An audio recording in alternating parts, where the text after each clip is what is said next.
So this happens from time to time. Your irrigation valve control wires get cut. In the situation I'm involved in today, some drainage repairs were done and the wires got cut. They're pretty deep, about 2 feet, and there's a lot of trees on this property and they got cut multiple times.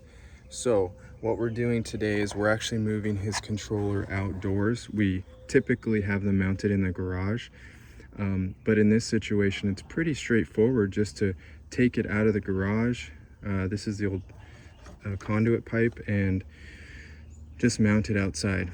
What will make this complicated is if you don't have an outdoor outlet, you need to make sure you have one, and an electrician needs to do that. Sometimes you'll have one and it makes sense to mount the controller near the outlet. And also, big factor is making sure the valves are easy to access. The property valves are all in one spot on this property, so it just made sense to put the controller here. Totally, works well because we just have to run the wire from there to here.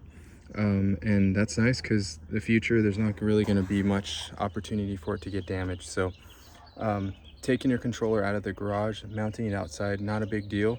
With a ratio, this one we installed about a year ago. It fits nicely in their outdoor enclosure.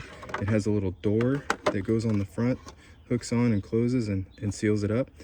And the transformer just plugs in right here. We have an outdoor plug that's going to be put together, but it's just kind of in its rough draft stage right now.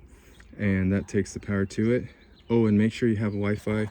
If you are running a ratio controller, make sure the Wi-Fi signal reaches where the new location is. So a few factors to consider, but sometimes it makes sense just to move the controller from the garage and put it outside.